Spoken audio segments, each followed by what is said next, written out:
আজকের যোগদান সফল হলো, আজকের যোগদান সফল হলো।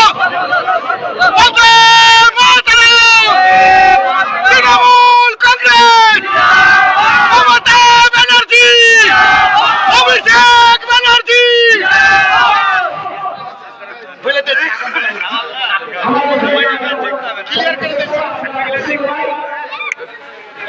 সামনে থেকে ঘেরে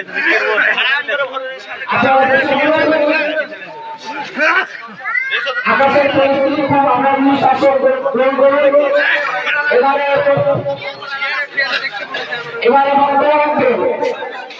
আমাদের জনপ্রিয় বিধায়ক ব্লক সভাপতি